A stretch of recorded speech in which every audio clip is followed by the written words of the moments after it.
We're really loading the big guns here because as far as I'm concerned, I'm really thankful that we're reaching to the end of season 1 knowing how long it is, and when it comes to the following seasons, they're long but not twice as long as this season. If you ask me, the work to put into these season 1 reviews were 2 months, and depending on my time that I took by doing the other reviews in the future seasons, I had time, but at the same time, not the amount of stress that I've went through when it comes to the first season. But with that out of the way, let's go talk about the finale of Season 1. The return centers around a giant green hand that is coming straight to Beach City, and everyone needs to evacuate because it's indestructible. And since that this is the bit, well, Paul, Amethyst, and Garnet are really afraid of, they don't want Steven to be in danger, so Greg took Steven along to evacuate Beach City. Greg tells Steven that Rose had to give everything up due to the stress that she dealt with different gems about to take over other planets since that they don't forgive each other. To tell you the truth, forgiveness in this show, along with Milo Point Friendship is Magic and the Crust Eagles, I have to admit that people may have problems with this element that really carries on as the series progresses, but I think that the biggest examples onto why they went this route is mainly the fact that they never took the gems as light-hearted characters before Steven tagged along on the series. And even though I worded that out awkwardly, considering that Steven is the main character of this show. But the thing is, even if people may not agree with me or not, the way I see it for how Paul, Amethyst, and Garnet take these situations seriously, and whenever they show their soft spot towards Steven, wherever they hang out with them, even though that they do from time to time, but most of the time, they're not familiar with humankind. And even if I'm fully aware that wars are a completely different story in the real world, that there's no kindness and forgiveness, I don't go against shows that take this route. I mean, Friendship is Magic may have done this route multiple times, but at the very least they have most of the antagonists not forgiving each other. And I think that the reason onto why nearly every single character, aside from a couple from the show, ended up forgiving with each other is mainly the fact that they never experienced kindness.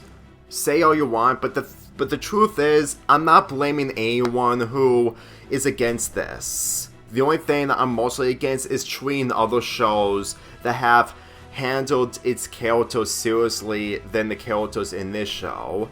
I'll admit that every single character isn't perfect, and I'm fully admittable that the characters have flaws that aren't easy to forget or move forward, but believe me, they were focusing on the stakes in this episode when it comes to the first real battle between the Crystal Gems and the Gems from Homeworld. Let me just say this for a fact that the stakes in this episode really gave me the consideration on seeing on why Peridot and Lapis, along with the new character that I'm gonna get to real soon, are really major threats against the Crystal Gems. Well, minus Lapis, that is. I only mention her name because she got captured.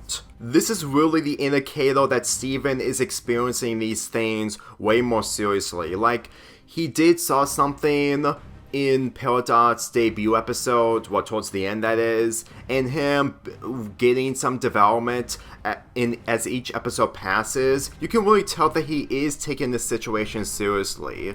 And while I'll admit that in future episodes, his character is being done for the worst, I can't deny that what he's doing with really gave him actual trauma. But we're not into future yet until September, so this is where we get the introduction of Jasper. I had little opinions of the character during my first binge watch, so seeing her again along with the following episode really shows that she would have done much more better if she actually had an arc of her own rather than the arc that she has with Lapis in Season 2 and Season 3. Believe me when I say this, a lot of missed opportunities, and I think that Jasper having the least development and she only gets her time to shine in future, really shows that the people really wanted to give her closure the right way, despite the fact that they didn't do much for her character in Season 2 and Season 3, aside from her interactions with Lapis being in a toxic relationship. But considering that she is really intimidating for the way that she split Garnet apart when it comes to revealing the 2 gems in the following episode, they really tried to make this a lot more seriously when it comes to introducing Garnet as a fusion in the following episode.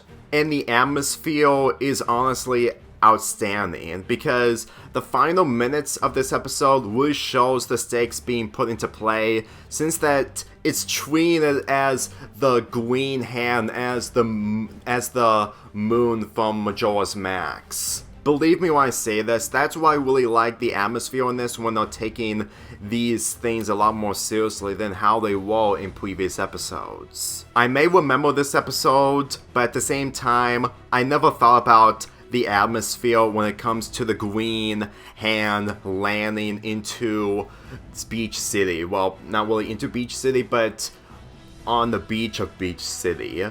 That just shows how much I really appreciate the animation in this, despite the fact that the animation will get better as time goes on. So anyway, after Jasper captures Steven, Pearl, Amethyst, and a separated Garnet, this is where the fun begins. And I'm not saying that to quote Obi-Wan Kenobi from Star Wars Episode 3 Revenge of the Sith.